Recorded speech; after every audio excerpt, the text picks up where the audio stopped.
Welcome in, everyone, to the final podcast of the season for TGI Fantasy. This week, it's just me hosting. Jackson is doing school or something. I'm not entirely sure. I didn't really ask, and I don't really care. But this week, we got two guests on. They're both returning guests. We have Arus and Nagel, and they have been scheming to do this podcast for weeks now. So we're finally going to get them in the booth. Yeah, we're going to be covering the quarterfinals and a little bit of the toilet bowl and the losers bracket, and we're gonna conserve our energy to make the awards show next week all that much better. We're gonna start with our drink of choice for the podcast. I'm gonna be drinking Kona Big Wave tonight. I went and picked up a. It's bigger than a tall boy. It's like the 25 ounce. What is those called? A bulldog. Y'all know what I'm talking about? The Big what? dog, yeah. Yeah. I got one of those Kona Big Wave. So I know Aris will enjoy that. Yeah, I love a Kona Big Wave. Well, what are you drinking, big man? Oh, I stopped at a little Hy-Vee and I picked up a little bourbon. A little redemption bourbon is what it's called. It's not good. But my drink of choice has a little fun bit to it. Is every 20 minutes I do a shot of Rumple. So I'll be good. You're not going to need to brush your teeth by the end of the night. That's going to be sure. It's basically mouthwash, yeah. It Yeah. is. Hello, TGI Fantasy Podcast fans. It's Nagel again, and my drink of choice is a Coors Light. Did you move to the stairwell or something? No. Okay. Coors, not the world famous pickle martini. I had a couple of those earlier today, and now I'm just gonna go. Okay. Yeah. Well, we got the booze flowing. I encourage everyone to grab a drink, especially if it's during your work day or if you're driving. Good point. That's a Yeah. Am I echoing through Nagel's? yeah. So my audio was like going through my phone for a bit. Does it sound weird now? No, it sounds fine now. Okay. Yeah. I turned the phone thing off. What? Oh, my cat is in my lap. We gave her catnip, and now she's a tweaker, prime tweaker. We're gonna get into our quarterfinal review with our first game being Cleo and Mitch. And good God, this one was. Both these playoff games were actually like really good, and this one's gonna go down in the history books. And my cat is attacking my hand. Uh, Mitch, Mitch's team, man. Cleo puts out 128 to Mitch's 125. And Cleo pulls her defense to secure the win. And Mitch, this is about how I thought it would go for him in the playoffs. Man, leaving 54 points on his bench is ridiculous from one player, too. Well, if I remember correctly, you told him to actually start Trevor Lawrence last week. So, yikes. So, well, I was talking with him at work, and I was talking with him like the better play and I guess safer play. Well, like the move was to start Baker because he had all those receivers coming back, and he was outscoring Lawrence and throwing higher percentage and everything. But then, yeah, on the podcast, we were like, every single time that Mitch starts Trevor Lawrence, he pops off. And Mitch was on the podcast, and even he was there, and then he went with Baker regardless, and it blew right up in his face. I mean, I don't know why Trevor Lawrence just decided to become Jesus Christ, but yeah. I mean, we all know that hindsight is 20/20, but Jags are kind of a sleeper team now that you look at it. They've had some pretty big wins, and on the flip side, you have the Bucks who are not doing that hot. A couple big losses in there, but it doesn't really matter when you're in the NFC South. But what a game from both of these two competitors. Sad way to see Mitch go out. Yeah, Is I it? mean, Maybe Is it not. a I sad don't No, way? I I don't think think he it's might very have sad at needed all. like I think it's one more hilarious. Lions player on his team, and he could have gone to the chip Like Jamison Williams. or Jameer Gibbs. I don't Yeah. know, one of those two. So Trevor Lawrence has only actually gone above 20 points 3 times this year, and those scores were like 25, 24, and 54. So, That's like, Trevor Lawrence is not having a good year, but he just had the game of his life. hey. Yeah. They had a Jacoby Myers, and that was pretty big for him. So Play the Jets, you'll do good things. Yeah. Um, so Mitch, like I said earlier, lots of points left on his bench. He left 34 points on his bench, which is the most since Ryan Williams in 2022 when he left like 36 points on his bench. And I think it's the fourth most points left on the bench in a playoff game ever. So like this game was 100% attainable for Mitch. Um this so I didn't realize this. This is Cleo's first ever playoff win, like period. She was 0-5 before this, and the first thing that came into my mind was Marvin Lewis at the Bengals. Um, yeah, the amount of jokes I make about myself not being able to make it out of the first round of the playoffs, I didn't realize that Cleo had it so much worse until this week. Um, and Cleo's had some good teams too. Cleo's, I think, gotten double digits before, and she's made the playoffs 6 times. 6 times the charm, I guess. But yeah, this game was just kind of ridiculous to watch, and now, so Mitch has never had a winning record before at the end of the season. The 2 times he's made the playoffs, he went 8-6, but last time he lost all 3 games and finished 8-9. So, do we think that he's going to be able to beat Landon one of the 2 times that they play, or do we think he's going to end the year 8-9? I hope he I think loses out. I'll be honest, just what for would the be bit. poetic is him starting T Law for the rest of the year, and he just shits the bed every game. That Yeah, does he? that's Does not impossible. Yeah,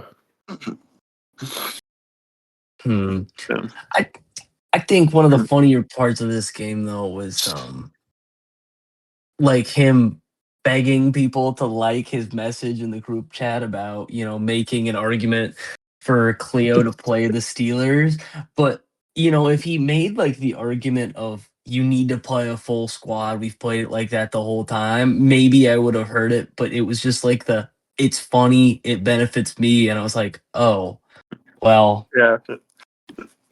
But the Steelers defense scored 14 points, and I think it would have been funny if they went negative after that. But yeah, I mean, like Cleo was fully in her right to guarantee herself a win by not playing a player. Um, yeah, I didn't. I thought he was going to have some actual argument, and then it just turned out he was just like trolling, and I'm like, what the hell? Yeah. Our second playoff game of the week was Nagel beating Landon in the Battle of Mid. However, he got it done. He showed grit, and his players came through when it needed, and it was ugly. But a win is a win, especially in a must-win game. Nagel, I'm proud of you. thank you. I mean, nothing else really I can say. Um, all hats off to everybody I've played, and especially Landon. But man, staying alive. Good to be on this run, and let's hope it lasts a bit longer now. I mean, we got hot. We're surviving, but I would agree with you by saying that every other game is a must-win game. Yeah. Uh, so this game was interesting to watch because the score projections just every single time I checked got lower and lower and lower. But I was sitting there And I was just not shocked that Landon's team just didn't perform because I had been literally calling it since the first week of the podcast about how like his team just doesn't scare me. Um, but you talk about close games. Nagel, this was your fifth win of the year by single digits, which is insane in a full PPR league. The amount of close games that you've had, especially in a week where like everyone scored high. Points were flying all over the place this week. Landon actually bottom scored. He's the only team that didn't break 100, and his score of 99.46 is the highest low score since the 2019 season. So it's the highest since we've gone to um, 12 teams, which is kind of insane to me that it took this long into the season. I figured, and moving to full PPR and tight end premium, that we would have had a couple more weeks where everyone performed well, but it seemed like every week at least someone had a stinker. You know, Landon's team is just like, it was impressive season from him, but there's no gas left in the tank at the end. Even with Amari and Hampton coming back, I was excited for the Hampton return. I was a big fan of him coming out of UNC, but yikes! I've never gotten the whole deal with Amari and Hampton. I'm going to be honest. He is the I most also wasn't industry a huge plant fan of him. player in this league, and I feel like he just gets hype. Same with Ja'Cory Krosky Merritt. Those two respectable gentlemen just have way too much riding behind their name for no reason. I don't get it. I just don't Yeah, get it. JCM, he came out the year swinging and then quickly fell behind Chris Rodriguez. Um, I mean, well, I think he was like a seventh round pick or fourth round pick or something like that. So he kind of came out of nowhere. But like Hampton at least was like a highly touted draft pick. So I think Hampton would have had a good season if he had played the full season, but he obviously got hurt for so long. Um, and the Chargers love throwing the ball, so I think they're trying to work him back through to get ready for the playoffs. So I don't know how much of a fantasy. Surprisingly enough, they've had a ton of running back injuries. I remember like week 3 or 4, it was like Najee went down and then just running through everybody. Has Najee played at all this year? I know he like scratched his eye or something at the beginning of the season. no, I think he went out for season in the preseason. He tore his ACL, I'm pretty sure. Yeah, damn. Not like he was going to do anything in either. But Najee Harris, Finger Jones legend right there. no, dude, I wasted a first round pick on that motherfucker.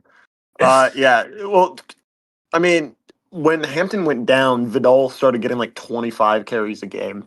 Like, there's Yikes. definitely something there for Hampton to pick up, but like Hampton wasn't getting that amount of carries when he was healthy, and it's clear that I mean Vidal is just a downhill runner, and doesn't really do a whole lot in the pass game.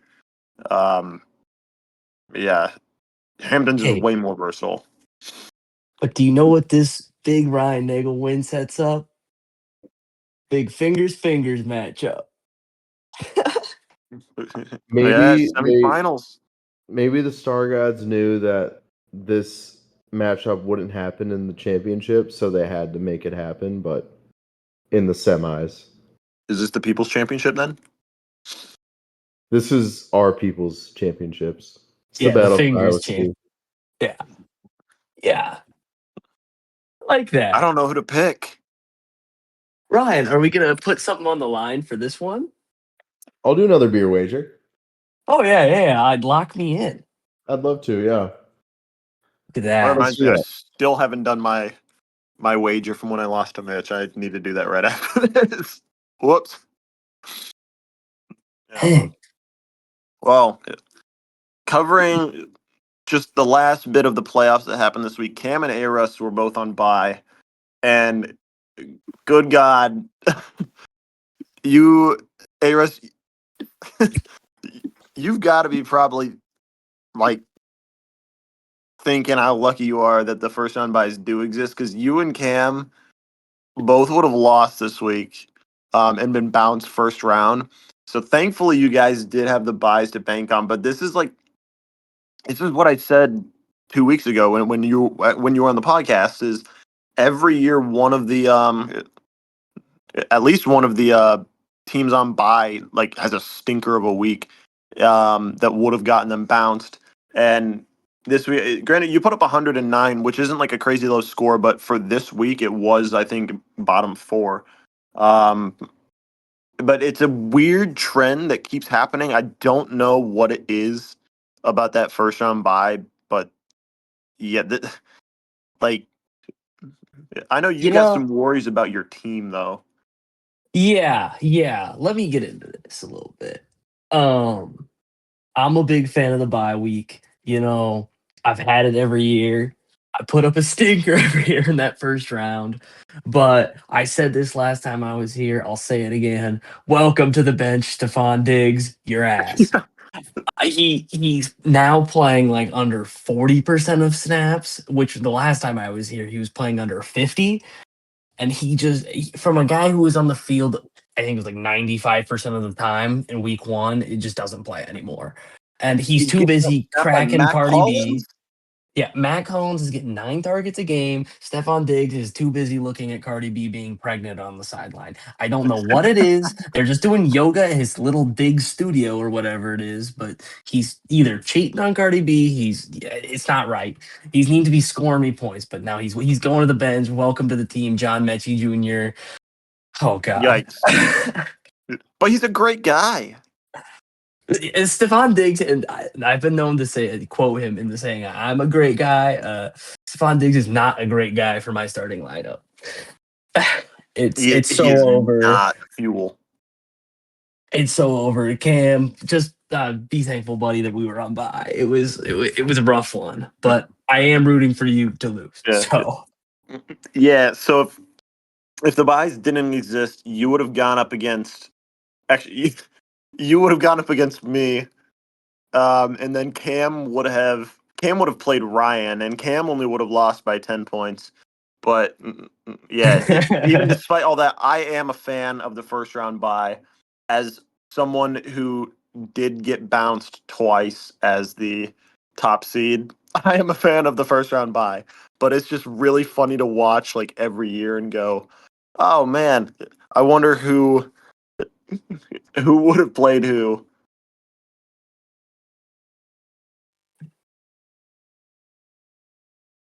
yeah, Yeah. the buy. I love the buy. And it was a good ad. I mean, I know you in your other league were like top scoring by like 300, and then Henry's like, I fucking lost first round. I was 350 points ahead of the next person.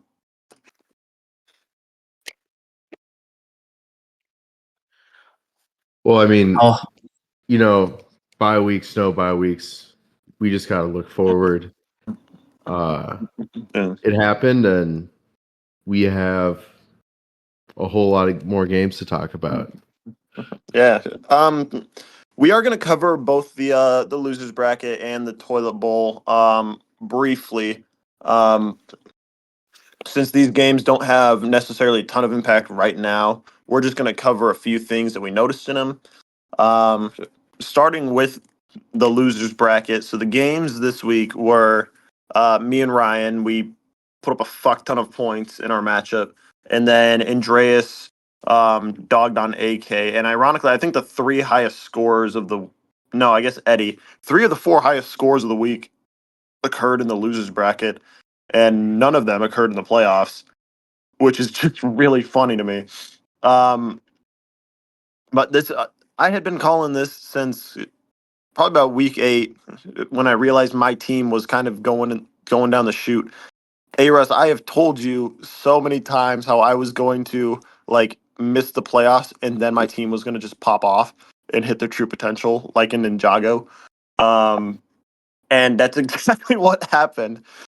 Everything clicked, and I put up 161 to Ryan's 141. Um, and we put up 302 point points. I think it was the combined score, and it's the 10th highest scoring game since 2020. Is that right? Yeah. Yeah, just a whole lot of fucking points put up, and I just want to remind Ryan, because I know he listens every week to this, that he did create the schedule and he did put himself playing me first, so that's a bad beat. But looking at the other game, AK putting up 122 points with Kyle Pitts scoring 51. Kyle Pitts, his score was good enough for eighth highest score ever. Funny enough, and He's breaking it just out. yeah. Finally, they told me it was going to happen for 5 years. It's his Yeah, year. Andreas still pulls out the win. AK's team did a whole lot of nothing. Joe Burrow and Trey Tucker didn't look great, and Tony Pollard kind of came back down to earth. But yeah, Trey Andreas Tucker. now has the most postseason wins of all time at 13. Is that really postseason though? Like I know it is, but it also isn't. Like in the sense, it's not the playoffs. Because like if I go down to the toilet bowl, I tank for the toilet bowl, and I just sweep every year. Like, can I get that stat? I did note it as postseason and not playoff wins intentionally. But yeah, Andreas for the stat no man wants. yeah. I think Andreas only has 3 playoff wins, so 10 of those are not playoffs. Is he not a founding member of the league too? He is, yeah. I love you, Yeah. Andreas. Gosh. Yeah, no, dude. I'm glad you're not in the playoffs though, Spencer. I tried so hard to get you in the toilet bowl without colluding. There was no collusion, but you guys are framing me with collusion every time. But I'm just so glad you're not in the It's a playoffs. safe Because I bet, mean, man. It's a safe bet. it's just great that, you traded your team away to the guy who beat me last year just to, you're like, oh, I'm gonna win the next year, and then don't even make the playoffs. It's golden. It's golden. I love it. And It's I'm really glad you're tough. finally scoring now. I really hope you get top of the loser bracket just so that it rubs it in even more. Watch me top score the final 2 weeks as well. It'll be that good. that would be like salt in the rim. Oh, wait. Are you gonna bench Jefferson for this week? Yes, he's going back to the bench after being benched in week 14. Not 9, dude. Love 9. Yeah, Every time you think Nine's coming back, he's gonna bring you down to earth. Love I never Nine. thought he was coming back. I never thought he was there to stay in the first place. Oh, Nine's here. Don't worry. I will not be touching a Vikings player until he is gone. They gotta get Other they than gotta get maybe a their kicker. they gotta get a receiver who wears 11 so they can get the 9 to 11 connection. That would be just electric with JJ McCarthy. That would be wild. Yeah. Well, Henry Ruggs is eligible for parole in 2026. I thought he just got moved to a max sentence security prison for No, some. he got moved to a medium security prison. He just graduated from Alabama. Yeah, he did. 4.0 He, GPA. He made the president's list. yeah. He's a I mean, he's smart going guy. places. All right. He, He'll be a Well, CEO it's not one like day. he has anything else going on in his life right now. Yeah. Henry Ruggs, NASA, I'd be worried if calling he it. wasn't excelling in school. Dude, he could be a great engineer. He loves to go fast. Maybe he'll drive for McLaren here soon. Ah, Red Bull. He can take up Yuki's place since he can crash all the time. Yeah. Just ask the Um. woman. Oh, wait. Keep moving. Yeah. The toilet bowl. The toilet bowl had some interesting shit going on in it. Eddie blew out Logan, which wasn't surprising. But then Henry dropped to Jackson, which was a little bit more surprising. And Eddie's team may be a whole lot of absolutely nothing going on, but at least they're winning now. Like at least winning his first game, Eddie would have to lose the last two. to be in a position to place last. But he's already got a points gap too, so Eddie is setting himself up for success. And by success, I mean at least 13th place. Because that's been very hard for him to obtain the last couple of years. Yeah, another beer mile with Eddie. It's just what everybody wants. Yeah. Maybe he I could beat want to last see year's. Henry run it. I want to see Henry do it so bad. Well, Henry did lose his matchup to two Seahawks running backs. So that's funny. Who, by the way, combined for a total of 6 points. So Yeah, Jackson has only started the right running back of the two like 4 times this year. Henry's Yeah. really Henry really embodies a champion in this league. You got to be a champion and then just tank immediately after. Yeah, I feel like there's always like a 2-year window of competitiveness after winning a championship, and then you just like hit the drain again. it's it's a really weird pattern that goes on. But So yeah, so going through champions, like I won, have been last, Jackson won, has been last, Henry won twice and is Jackson's trending to never get been last. fuck. Jackson lose, please. Is no, I got mixed up with Eddie. Did Eddie win one year? No, it was AK Yeah, who won. yeah. AK won that horrible year. Did he ever get last? He seems like a bad No, player. AK is like so average that it's like painful to the point that he's. I guess he did have one year where I think he was second to last. I think it was 2020. He was like 3-11 that year. Yeah, you won in 2018 and you were last in 2021. Eddie won in 2019 and he was last the last 2 years. And then Henry hasn't been last, but he's been damn close. And then Logan was last and then won the year immediately after. The winning to losing just trend is just awesome. Yeah, I'm trying to think of who else was last. Will was last Mike Bonner. once. Mike, Thea Whitehead. Um, was Ziggy ever last? I don't think Ziggy was ever last. Which is funny. Yeah, but I don't know. Jackson and Henry, by the way, so they played and they entered their matchup. This is postseason record. It's not playoff record. They were combined 22-6. Jackson was um 11-4, and Henry was 12-2 in the postseason, which is just kind of ridiculous. So one of them had to lose, and it was Henry. Um, Hold on, yeah, it's that last time play. for me. We've hit 20 minutes. Spencer. God, Attaboy. All right, one sec. you have to take a shot for me too, because I don't have a shot to take. All right, well, it's just a classic Tuesday. Mm. Minty. Minty. Good. I'm loving Rumple. Me too, Craig. Spencer, when are you gonna drink some Rumple Mints in your life? Um, not tonight. It's not my question. I don't even know the last time I had one. It might have been when I was getting shots half off from Cole Reese at Koa. Yeah. Do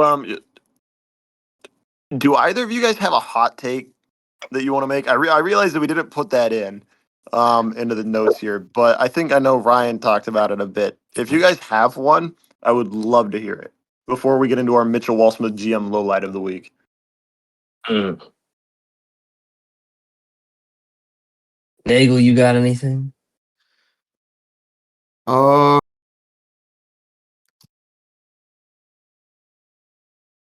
no, I don't really have a hot take. What about you, Russ? Anything going on in your brain? Anything stewing around? No, I I don't have thoughts in my brain other than I just and I know this was at the top of the notes, but I did want to bring it up. Like, what do you do during the work days? All you do just work on the fantasy book and that's it. You like Monday you get into the office, you work on the fantasy book. Tuesday No, you're a you bring fucking a little troll. You know that? You're a little bridge troll is what you are. Admittedly, I do over my lunch break do a lot of fantasy football, like note bookkeeping and stuff. But unlike like actual corporate America, I am actually working for 90% of my workday. I don't get a lot of downtime. I want to like disclose that myth. The law office is always rumbling around. I will say every single time I opened the notes today, you were in them. Yeah. Oh yeah, I had them. I just had them pulled up in a tab all day. I didn't actually use it. Yeah, you had I them on thought your you second once. monitor. Yeah, I have 3 monitors. Oh, Oh, I have two Okay, monitors and a laptop. okay, big guy, Yeah. Mr. Um. CEO. Yeah. Not quite. No, not at all. I do. So I think everyone can see this coming for the Mitchell Wall Smith GM lowlight of the week. It is gonna go to the man himself for what I'm just gonna call the Trevor Lawrence incident. This motherfucker. It's one of his bits. We brought it up. I don't know why he didn't do it. I know why he didn't do it. It's because he listened to me. Don't know why he did that. I'm 6-8. He would have won this game hands down easily if he just started Trevor Lawrence. But then he had a total meltdown about it. And it was beautiful. It was beautiful. For a man who loves the Jaguars, why did he not play T-Law? He's throwing to Travis Hunter. I know he's not playing, but he's kind of. He's there on the Like, and he tried sideline. to blame it on me too because I told him to start Baker. Not my problem. I'm gotcha. not the one that started Baker over T Law. Oh, Mitch. I like that this is just him every week. I like that originally the bit was that it was going to be I was just going to name it after Theo Whitehead and then give it to Mitch every week. But then Ryan Williams did his Jameson Williams thing and I'm like, fuck. That's actually like great material for this. And so then I just decided to name it after him. Anyways. Nagel, you're a man who met Mitch in college. Well, what would your opinions be on his fantasy ability from what you've seen so far? I think a lot of things cloud his judgment. His loyalty to the Lions, needing to have many Lions players on the team. Um, some questionable trades for Lions players, and you know, not to peek at his roster, but I'm counting like 4 on the team. So this is the Lions' fall off year, and they're going to keep me bad. So I think if he wants to change, he just needs less of the Lions. Right. He should just cut all of his Lions players. I like that. Yeah, Pick up some more Packers and your idea probably, huh? I I mean, at once we were top of the division, so that's all that matters. Mitch having Lions players is like Henry having Cowboys players. There's always got to be at least one. But the funny thing you guys don't remember is that Mitch was actually originally a Browns fan. Yeah, When yeah, and then they got good. yeah, they lost every game and then they drafted Baker and Miles Garrett back to back, I think. And then they started getting good. They made the playoffs maybe 1 year with Baker, and then he switched to the Lions because he's a bandwagon. So yeah, if you're gonna switch teams, you have to switch to the worst one. So as a man who's done that before, so I think Mitch I is think the Lions were still in the shitter. at that time. Because that's when they traded for Goff. Yeah, And okay, Goff looked but horrendous for his first season there, if you remember. Like he legitimately looked god awful. but nobody liked the Lions draft but me because they drafted Jack Campbell in the first round, and I was a big fan of Iowa. So love that pick. Drafted Jameer Gibbs. I was How about big. Lions legend Jeff Okuda? I still believe he's gonna break out. Him, Kyle Pitts, and like Where the hell even is he right now? I don't think he's on a team, but him, Kyle Pitts, and Zach Wilson will always live on in my brain as like backyard warriors. Like they're gonna be good eventually. I love He's on the Zach Wilson. Vikings. Jeff He's on Okuda the is IR. He's on the IR, but he's on the Vikings. okay. Let me ask you this: when was the last time he wasn't on the IR? Um, College. Yeah, yeah, Uh, probably. yeah. He played like 6 total games for the Lions. All right, Nagel. I'm gonna alley oop you here. I need you to spice it up for us. Not not too spicy though. We know they can't handle it. Give us your white boy of the week. Thank you, Finger, for giving me this opportunity to speak my piece. Right now, we got a couple white boys in the football world to talk about. Trey McBride's been having a great time. Great white guy. Also, speak of the devil, Trey or T Law, just kind of balling out some days and just winning. But in the football world, I think I'm going to give white boy of the week to Jason, put the team on his back, Myers, for single-handedly defeating the Indianapolis Colts and Phillip Rivers, another white boy of the week. Trey And McBride then, scored more points against me this year than several teams scored in singular games this year. He scored yeah, 76. so he is balling out, and he is this white boy of the week in the football world, but in the real world, white boy of the week goes to Santa. He sees you when you're sleeping, and he knows when you're awake. But can you tell how good I've been? Oh yeah, for goodness sake. All Have you right, all seen right. Santa before? No, you don't see him. That's the whole point of Santa. You just have to believe. Okay, I'm believing now. You've got me. It's all Good. about the Christmas spirit. Yes, that is true. Yeah, Oh, Santa and Rumpleman's festive. this is just reminding me. Um, so Logan's still a maybe on if he's going to be at the awards show or not. By the way, um, I think there's going to be nine league members there. It's going to be a good time. Logan has a Christmas suit. I'm hoping he wears it. I'm hoping he shows up in it. I don't know if he still has it or not. He had it back in high school. Amazing. Yeah. Nagel, I'm sad that you won't be joining us. I'm sorry. Yeah, I am gonna be missing out. I apologize. Yeah, it's It'll all be a good. I know it's doozy. a tall ask for people that aren't in the Des Moines area. Cleo won't be there. She'll still be in Colorado. Um, Eddie is going to be in Ohio, I think. I can't remember where he said he was going to be. Oh, South Bend. He's gonna be in South Bend. That's where he's gonna be. So I heard the co-hosts are pretty cute though, so be there. yeah, sounds pretty cute though too.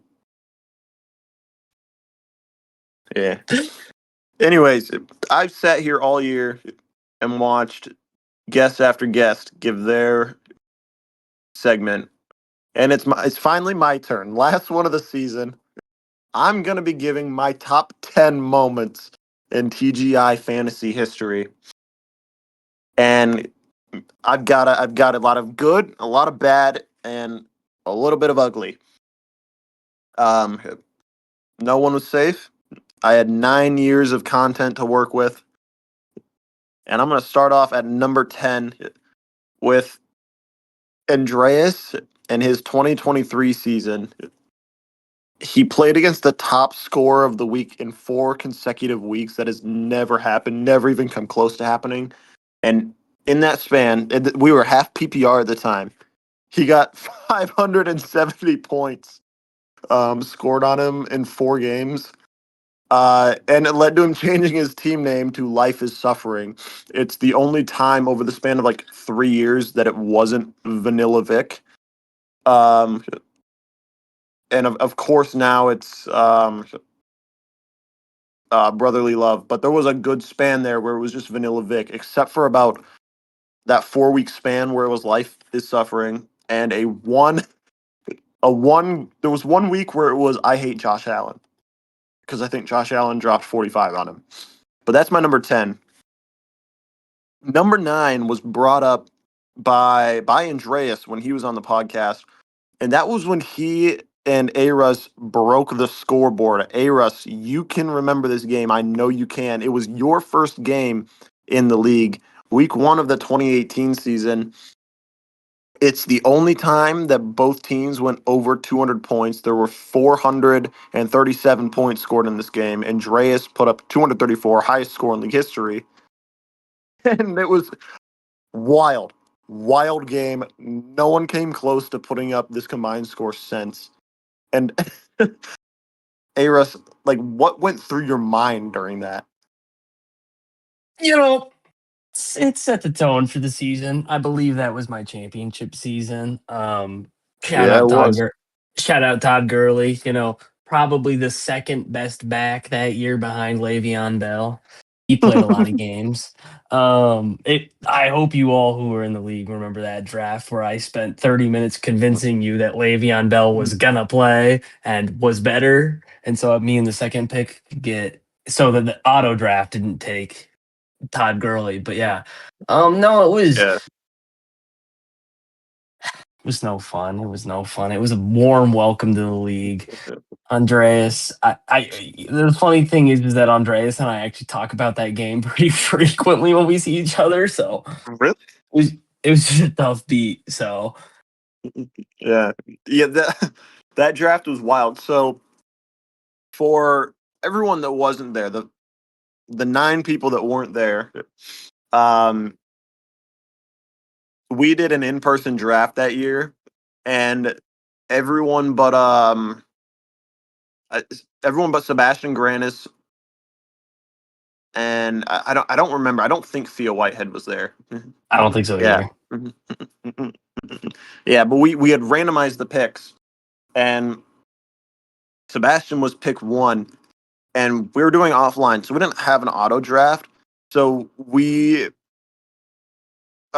like we just like went down an order of like who was best available at a needed position to fill in roster positions for them, except that Gurley was running back 1, and Bell was running back 2, and Aruss was pick 2. And yet, like you said, he just sat there like arguing a court case about how Le'Veon Bell was going to play and be better. And all I'm saying is Seabass should have been there if he wanted anyone other than Le'Veon Bell. Yeah, what a great year 2018 was. Yeah, It was that's when AK brought the or no, AK ate all the Oreos, if you remember. Like the entire package of Oreos. that was the first big expansion too. Like that was what from 4 to 8. Yeah, So that was we added a couple people. I mean, I was one of 4 those to 8 with people. 5 new members because Nathaniel was supposed to play. Um and then he dropped out like 3 days before, and that's why we added Theo. And it was only because of Film Dorks. We were in Film Dorks at the time, Andreas and I with him, and we were just like, "You want to join?" Yeah, great year. Great season. I missed the in draft or in person drafts, but Yeah, try to make it we're happen all. every year, but it's just not doable anymore. I think you put up 3,000 points that year. I think I Three had a thousand point five. differential of like Yeah, 800. So yeah, that's an unbreakable record. Yeah, it's a good year. It was a good year for the fella. my number 8 is a little bit related to Nagel here in the sense that he's got to look out for it. That was the infamous vote of no confidence winning Rookie of the Year in 2022 because it was between Matt Bonner and Mitch was, I think, 2-12 or 1-13, and Matt wasn't playing basically his games. So Nagel, all I'm saying is that even though you're the only rookie owner, you gotta look out. You might lose it because the vote of no confidence won. It was a narrow margin, but it did happen, and it was a great time. One of my favorite moments in chat history, specifically in the league. Um, I remember AK cackling at it specifically. Um, yeah. So Nagel, how do you think you're gonna fare this year for the Rookie Owner of the Year award? I've You're proven going up myself. against a proven winner, is all I'm saying. I've proven myself, and I think I, you know, have shown what it takes to really do something different first year starting out in the league. So, I mean, the greatest competition is yourself, and that is my competition. So, I have good competition. Yeah. Well, it's another proven winner that you can beat. My number 7, also from the 2022 season. I made sure not to put AK winning the championship here, and instead putting Ziggy putting up 55 points in the championship. A ridiculously low score, horrendous. It was his rookie year, and he actually had a good season too. Like his team was legit, but then they got to the top step and just shat themselves, having liquid go down their leg. It was disgusting to watch. I was mortified.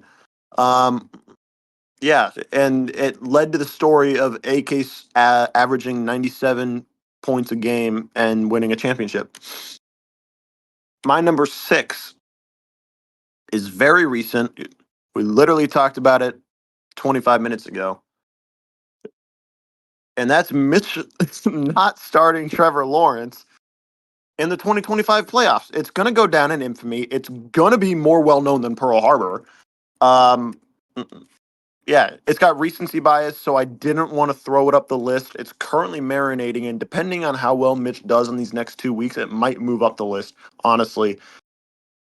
Honestly, one of the funniest things I've seen in a long time, and I had a blast personally watching this play out. Number 5 might throw A-Russ into PTSD, and that is the Jamar Chase last place game from 2021. Or is it 2020? No, 2021. Mitch was, yeah. Um, One. absolutely legendary performance. I think Jamar Chase went for 50 or something, and then Russell Wilson also like popped off. Um, yeah, and that Yeah. was A-Russ versus Mitch for the last place game. So I got burned on that one. If you remember, I made a great trade for Alvin Kamara in that same year, with Russell Wilson included in it. Not good. Yeah, I'm gonna pull up the game here real quick if I can find the press box of it. What was your team name that year? Daniel Um. Dimes Lover. Yeah, yeah, Yeah. yeah. It always revolves around Daniel Jones because he. Yeah. Oh my God. Jamar Chase had 50.1 and Russell Wilson had 35.34. Yeah, Holy and crap. also my team wasn't that bad, like record wise. Scoring wise, we were terrible, but I don't think record wise. Like I think I was the top seed in the bottom half of the bracket because at that point we Yeah. had what, 12 teams, so we did 6 in, 6 out. That was the first year of 14. We did 8 in, 6 out. And you were a 7-7 team, but if I remember right, your your team was better than your record showed, I think. But yeah, it was a tough beat losing 3 straight. Though so I'm looking at the rosters right here. Do you want to guess who yours and Mitch's running backs were that year? In 21, Yeah. did I have Taylor? Was that the year he was on my IR for all of the year? Yeah, but he started in this game and scored 18 points. Oh gosh. If you give me the team name, I'll know the answer because I just don't. Um. Raiders. Oh Jesus! I started a Mi- Raider. No, no, no, no, no, no, no, no, no. Mitch started a Raider. His RB1. In 21, Josh Josh Jacobs. Jacobs. Yeah. So you guys are doing it again. Right. God, you. Oh my God, your wide receivers were Darnell Mooney and Van Jefferson. Oh, I remember those days Yeah. because I think I Oh, started the year. My name was Mooney with two or Money with two O's. yeah. This was the year that I remember you like sitting down next to me and going, "It doesn't matter what I do, my team just keeps shitting the bed." You had Jacoby Myers on your bench. Actually, oh my God, your whole bench popped off. Oh, I'm sure Ramondre it did. Ramondre Stevenson, Chuba Hubbard, and Jacoby Myers combined for almost 60 points And on you know your what? bench. They're all still in the league. Put me as a talent Yeah. developer. My God. Oh my God. Yeah. Holy Yeah, shit. no, This I would come over to your room freshman year and just complain. yeah, how the roles have reversed this year. Mitch I started Dario Gumbawale and he scored 14 points. For the Jaguars, are you Yeah. kidding me? Was Mitch that also not the started James? Russell Gage. What were the wide receivers in this game? What the fuck? Was he a Falcon at that point? But Ogunbowale, was he not RB2 behind James Robinson that year? Or was James Robinson? Robinson might have been hurt. I don't know. That's the only reason I can think. Oh my God. This was a game where the Jags lost to the Patriots 10-50. A Mac Jones led Patriots team, I think. You guys are bringing up tough things in my past. You guys don't remember the struggle that was me in that IHOP. I threw up in that IHOP. That's the first time you've ever actually admitted it. Yeah, yeah. Most of you weren't there. Yeah. But people outside the league even came and watched. Yeah. Well, I'm gonna move to number 4 here. Oh, geez. Wait, no. You just unlocked it. Remember, was Rachel Winkler there? Yep. That's what I was talking about. Yeah. Well, number 4 is Nagel himself joining the league and taking the all-white squad to 7 straight wins to open his league career, starting 7-0. Everyone thought it was a joke because it was kind of a joke, and then it very quickly turned into an ass kicking for everyone. Absolutely legendary, and honestly, probably what the 2025 season is going to be remembered for is Nagel running the all white team and it actually working. Good year to do it. White boys stay have emotion.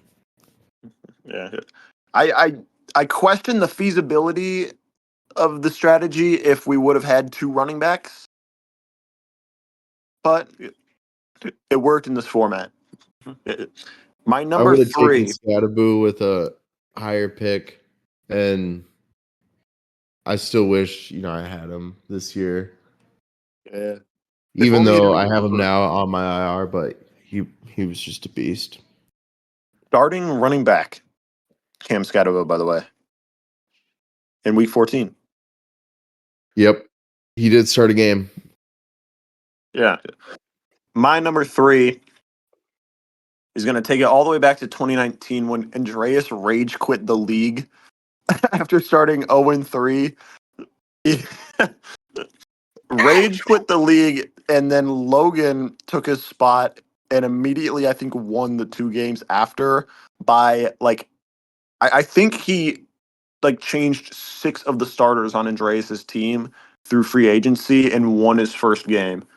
Um, yeah, Andreas came back in 2020. He had a great season in 2021 and has only had heartbreak since. If I was Andreas, I would just be living in purgatory personally. But yeah, that was a great moment. My number 2 was almost my number 1, which is makes which is stupid to say because number 2 is second best to number 1. Anyways, Logan in 2020 drafted Antonio Brown, who wasn't playing, first overall because I bet him that he wouldn't. I also didn't know that Eddie bet that he wouldn't, so he just made free money off of us. Um, Antonio Brown, though, that season scored 85 points after like he wasn't on a team at the start of the year, if I'm remembering, or am I remembering this wrong? Aros, you would know. What was that? What 2020 was Antonio Brown not on a team at the start of the year, and then he signed with like the Bucks? Yeah, he was not on a team. It wouldn't have been so funny if he was on the Raiders at that point. He was on no team. It was an Yeah, insane draft. I couldn't believe what was happening. yeah. So here's what makes this even funnier is that the players drafted immediately after him was Christian McCaffrey, drafted by Andreas, who went on to score like 20 points the whole year. Season-ending injury. Antonio Brown outscores him. I had the third pick. I drafted Saquon Barkley. Season-ending injury after like week 1. Outscored Saquon Barkley. The fourth pick was the fucking like out of left field when Ryan Williams, he's a Cardinals fan, but he drafted Larry Fitzgerald, who wasn't projected to go in like the first 7 rounds. Fourth overall, outscored Larry Fitzgerald. Antonio Brown outscored picks 2 through 4, despite not being on a team at the start of the year. Also, I don't remember who was 11th, but he also outscored whoever was 11th. All-time great moment, hilarious. I don't think Antonio Brown was actually on Logan's team when he scored any of the points, but nonetheless, one of the moments I think of all the time. But number 1 has to be the Taysom Hill incident. The first ever like genuine actual dispute. I think we voted on it as a league was when Taysom Hill was listed at tight end and started at quarterback, and Cleo was basically going to start because we had a super flex that year. Cleo was going to score or was going to start 3 quarterbacks against Eddie, and Eddie goes, "What the fuck?" and then raided the chat complaining about it to the point that we had to ban all of that. But it was such a base moment. I would have done the same thing. I was cool with it. I thought it was fucking awesome. Um, but yeah, the number 1 moment that I think of in TGI Fantasy was when Cleo almost got away with starting Taysom Hill at tight end despite being a starting quarterback. And I think Taysom Hill scored like 25 points that week. Like it would have been just straight up unfair. But yeah, that's my list. Aros, did I miss anything that you can think of? No, I think actually the best moment of TGI fantasy history was when I won the league. But no, it's obviously Cleo starting Taysom Hill at tight end. That's the best. I mean, that was the first ever league wide dispute. I mean, I think I remember sitting with you while you were texting 12 or 11 different people about it. So it was It was crazy. hilarious, is what it was, because I've never seen Eddie crash out so hard. I mean, the Superflex era was insane. Superflex with 12 teams, don't do it, by the way. Because you'll end up with 24 starting QBs playing, but Yeah, I if mean, you QB don't have became 3 quarterbacks, you're screwed. yeah, quarterback easily became the most valuable position. It was Yeah, nuts. It was bad. Like you can run a two QB set in like an 8-man league, but not in a yeah. I 12. think you can get away with it in a 10-man league too, actually. Um, yeah, granted, you might be starting like Tyrod Taylor one week, but yeah. 10-man, 2 people each, 20 with each with a bench. I mean, it's 30, so it's real close, but it's Yeah, I think the most amount of teams I've seen on bye as well is 10. So, yeah, unless you have an all-time bad beat, you're gonna have a starting quarterback all time. But yeah, yeah. it was a wild Anyway, time. yeah, that's gonna cover my segment for the season. I'm very proud of it. We're gonna get into our semifinals week preview, and this is gonna be the last preview of the year. Next week at the award show, we will give a preview on some of the very specific things going around, specifically the toilet bowl and the championship, and maybe a bit of the payout positions, so third, fourth, and fifth. But yeah, our playoff matchups for this week. Fingers matchup. Arus and Nagel. Arus 10-4, Nagel 10-5. They both got 10 wins. How are you guys feeling about this matchup? What are going to be your keys to success? And I'm going to, while you guys are doing that, I'm going to look at who my X Factor pick is for this week. Hey Ryan, Hey, what you feeling about this week? I feel confident. My guys know it's a game that they'll need to show up to, and nothing out of the ordinary for them. They know how to represent, and they know it's time. So people have been hot. Some people have been cold, but I think it's going to be really hot for a lot of my guys. Yeah, I will say that I've rallied the troops. I'm like Genghis Khan a little bit. I'm ready to storm the village. Uh, um, yikes. No, but I will say that regardless of who wins this week, I will be cheering for next week to win the chip. Because this is the fingers matchup. I wished it was the championship. I tried so hard to get the championship, but here we are. It's close enough. So I mean, I can we'll see where manipulate we the get. standings so that you guys are playing next week. I can just move you around.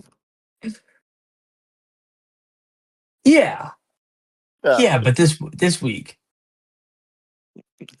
Well, looking at both of your rosters, I have decided on an X Factor pick. I think this week's X Factor is going to be AJ Barner against the Rams. Last time they played, he had 10 catches. I think he's going to go off for 25 points this week. Well, I'm just glad he's on the good guys. Yeah. Also, Alec Pierce on your bench, I think, will go off for 25 points. are they not Just because starting I have Rivers become, again? yep, I've become a huge Alec Pierce fan just by doing this little bit every week, is guessing the X Factor, because my mind just always went to Alec Pierce for no fucking reason. Yeah. As The long other, as Philip Rivers is the quarterback, I'm not starting Alec Pierce. I don't trust that man. uh, He's too I would, old. I trust Phil Rivers more than I trust JJ McCarthy. At least, didn't Alec Pierce get a touchdown? Or no, that was Adonai Mitchell. Yeah. Yikes! No. It was Alec Pierce, wasn't it? Because Adonai Mitchell's in the Jets now. No, it was Josh Downs who got the crosser. But Oh, shit. but what I will say is that I trust Philip Rivers. He's wearing Daniel Jones jersey, Yeah. so Yeah.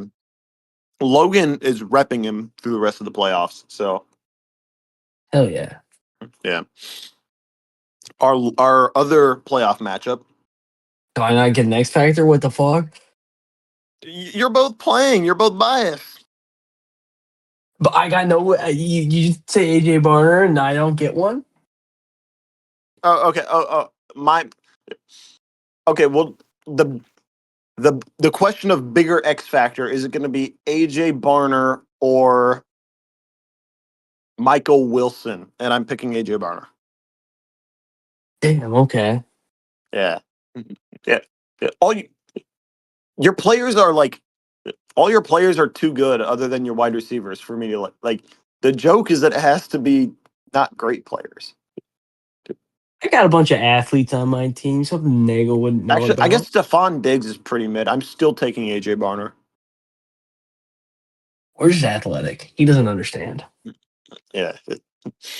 Our other playoff matchup, another pair of 10-win teams, is second seed Cam and three seed Cleo. Cam 10-4, Cleo 10-5. There might be a lot of points scored in this one. There might be average points scored in this one. I don't know. I actually kind of forgot about this matchup because I was too excited to talk about your guys' matchup. Um, yeah, I'm not gonna lie.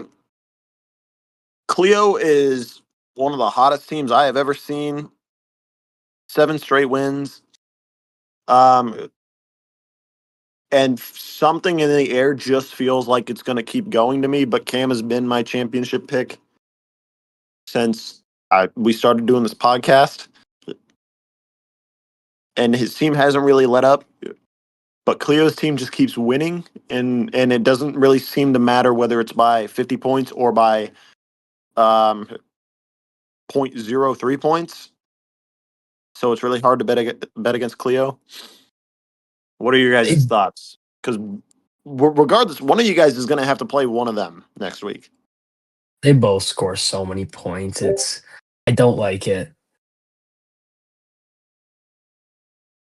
Yeah, having lost to Cam and I think Cleo, uh, it wasn't good, and I just got walked for both of them. So I think between our matchup, that's the crown people's champion.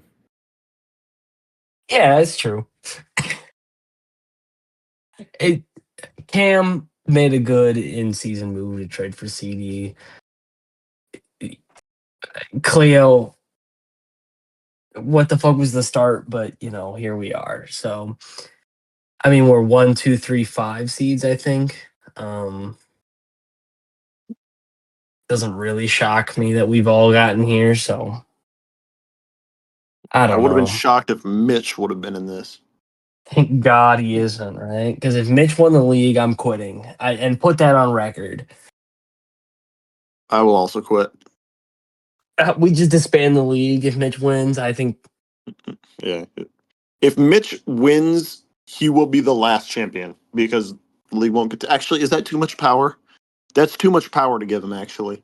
we assassinate Mitch and play one more season. If Mitch wins, we boot him from the league. How about that? I like that. But if Yeah. he also gets last, he gets booted. So he's got to stay in the midfield. He's like an Aston Martin of our own team, our own league. So What, I what would like be that. what would be worse for the league, Mitch or Theo? Yeah. If Mitch wins the league, we replace him with Theo Chungith, the mayor, Yeah. as some of you know him as. The mayor. Yeah. And don't Forgot ask about why. that one. I forgot about Don't that don't ask why his name's Don't the ask mayor. of where. one. We got Finger and we got the mayor. It's insane. Yeah. There's two characters. Well, Mitch will be playing Landon 2 straight weeks in the 5th place series. Just kind of product of how everything is.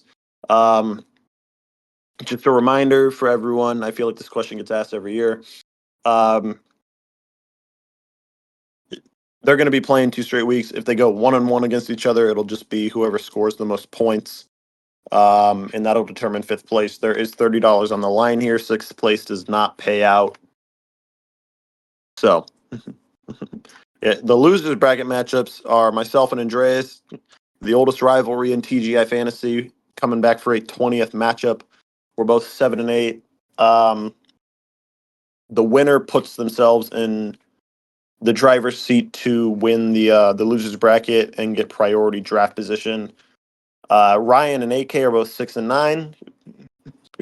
Um, Inverse here, the loser is likely going to be finishing last.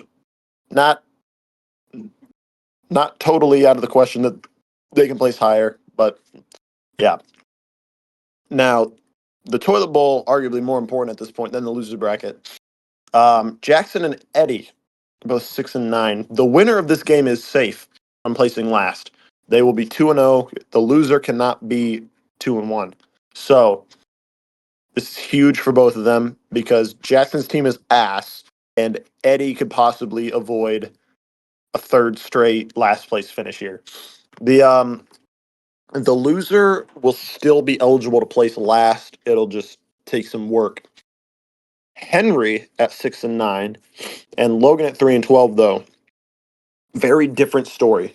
The winner is not safe by any amount of imagination. The winner could still lose next week and place last. The loser, though, is going to be 0-2. There are no ties in the postseason. The higher seed has tiebreak. So the loser is going to be 0-2, and they have to win to have a chance at not placing last. Because at that point, it's either going to be a tiebreak win, tiebreak loss, or they're going to lose or win on points. So, yeah, someone is in for a bad day. Logan could be a two-time loser. Henry could be a first-time loser. And he's the only double champion in the league and could become a league loser. But yeah, there's not much to cover in terms of stats for these games. Most of them are prospective of what's going to happen 2 weeks from now. So yeah. Anyways, Nagel, you were given a slot to work with here. Have you come up with anything that you want to run with? Yeah, me and Aros are just gonna rattle off a couple retrospective draft busts of the year, just to gauge out some people's feelings. Aros, you have a couple draft busts? Well, I got to start it off with the big one. I drafted Travis Hunter pretty early. I, talked with Finger, and he told me unlimited upside. You're the Zero one that down. said unlimited upside originally. He hit me with the Cordero Patterson unlimited upside. And I tried thinking, God, did I take him in the fourth round? It was something way too early. You took him in the Um, fifth, Too early. sixth or He seventh he was. overall. Let me tell you about Travis Hunter. Ass the whole time. Never played well, both offensive and defensive. Um, but thankfully, I shipped him right before he went on IR. Thanks, Mitch, for that one. That's the big one of mine. I mean, Nagel, you've got some big ones? Yeah, so maybe to some people's surprises, in every fantasy league I'm in, I don't just draft all white people.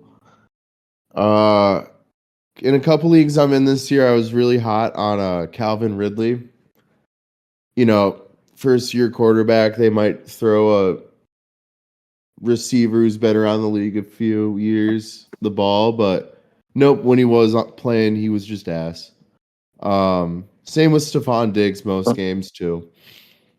Uh, and then this year in TGI, I think Cooper Cup has been a bust. Yeah, so I'm not gonna lie, I just looked at my draft and I didn't realize how bad it actually was. In looking at it, basically everyone but JSN, uh, with the exception of Chase Brown in the second half of the year and the Seahawks defense, but it's a defense, so I wasn't really gonna count them in. I'm gonna run you through my draft here. So I had 2 first round picks. And I drafted Justin Jefferson and Malik Neighbors, who are both up for Johnny Sin's bust of the year. Neighbors got hurt, and Jefferson was a victim of JJ McCarthy, and I think is wide receiver 30 right now, 27. Horrendous.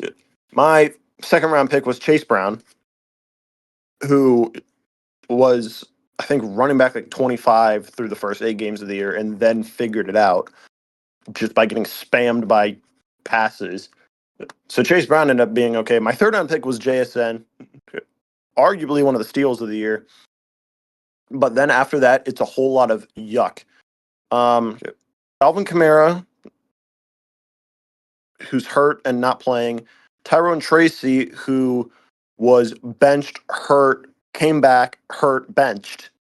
Also not on my team. Justin Herbert, who average at best. Jaden Reed, who was hurt all year. Cade Otton, cut after 1 week. Matt Gay got cut from his actual NFL team. And then Rashad Bateman, who I don't even know what the fuck he's doing right now. I drafted bums. I straight up drafted bums. And I turned over all but like 2 players on my team this year. I miss Neighbors. Yeah. He was good on your So team. yeah, I thought this was gonna be a haha funny, like looking at, oh yeah, I drafted Jefferson and Neighbors, and I go, Jefferson, Neighbors, Brown half the year, Kamara, Tracy, Herbert, Reed, Otten, Gay, and Bateman. Like, oh my god. Good lineup. Good lineup. No. That's a horrendous lineup. And I'll be honest, I've put down my bust since like Garrett Wilson. Like he got hurt for a lot of the year, but he was pretty solid for the first half. And then I had Caleb Johnson, who was just a flyer pick. So I feel pretty good about mine after hearing Uh, yours. So thank you for all of that. yeah, no, your picks are insane too. Like A Chain, Cooks, Jacobs, Warren. I You mean, Garrett Wilson until he got hurt too was legit. Yeah. Even Diggs is at least playing like a seventh round receiver would play. yeah, we gotta change it from PPR. We gotta change it back. Because I I just need it's draft dude. We got to turn it back to half PPR. A Chain gets 36 checkdowns a game. It's Yeah. insane. Chase Brown gets 8 receptions a game, runs for No, 40 yards, and then ends up with 18 points every week. 53 total yards and 16 and a half points is the worst stat line I've ever seen. So Mm, change it back. I will be putting an emotion for that one. yeah, yeah. I'm looking at it.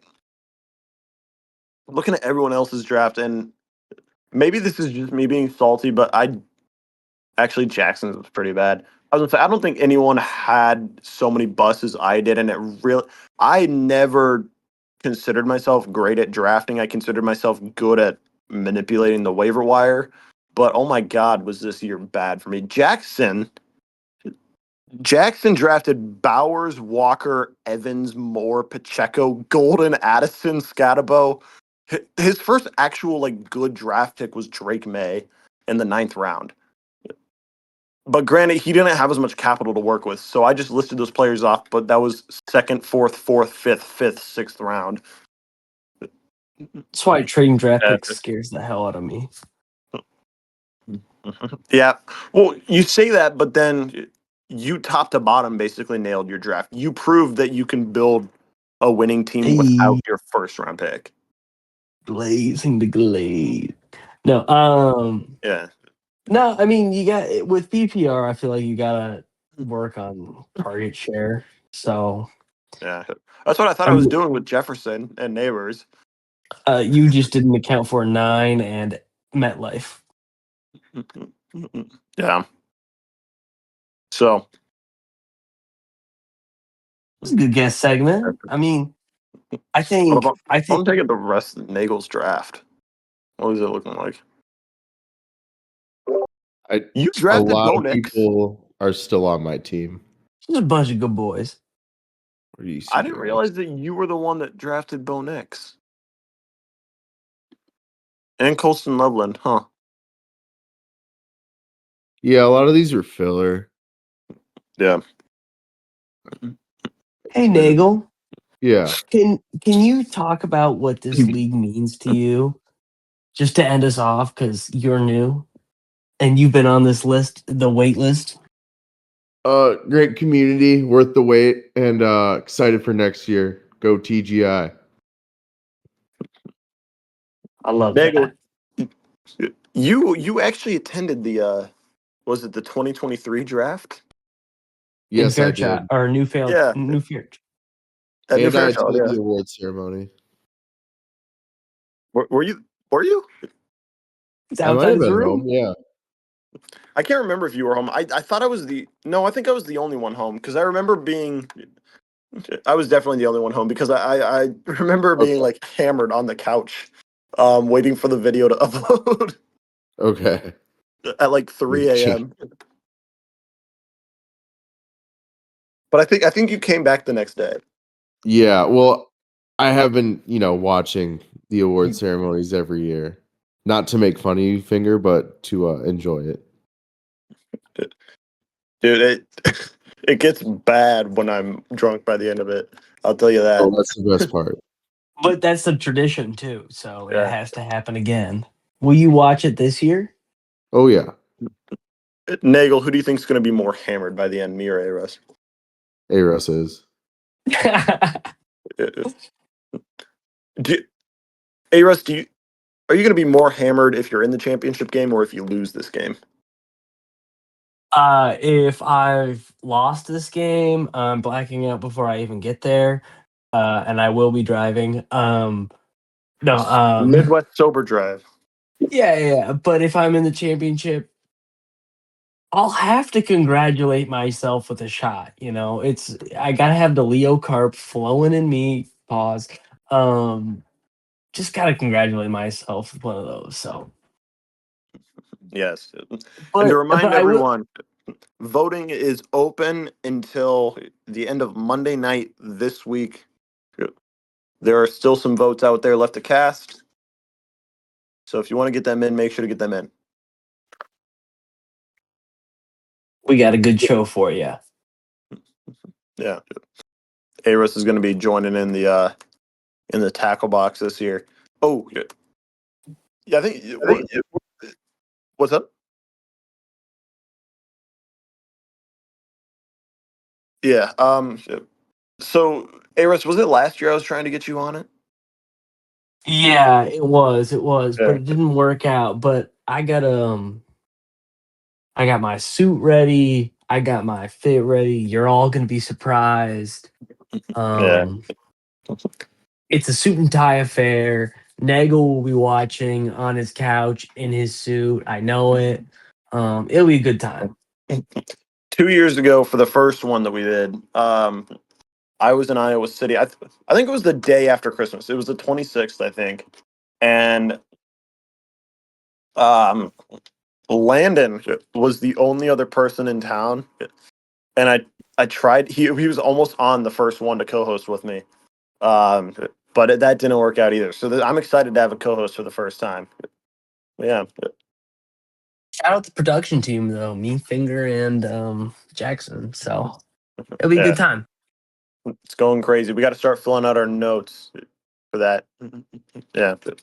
Well, thank you everyone for listening. I know this was um a bit of a rowdy and a shorter podcast for you, but we've got just sparing weeks to go at this point, and we're looking ahead to next Tuesday, where we're going to try and put on the best show possible. So, thanks for tuning in, and we hope to see you on Tuesday. If not, we hope you have a great rest of your season.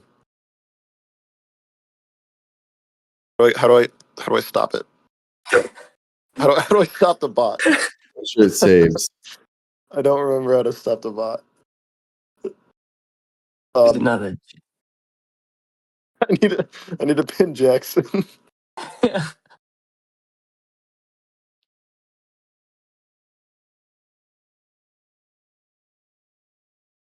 Oh wait, there's a giant red stop recording button.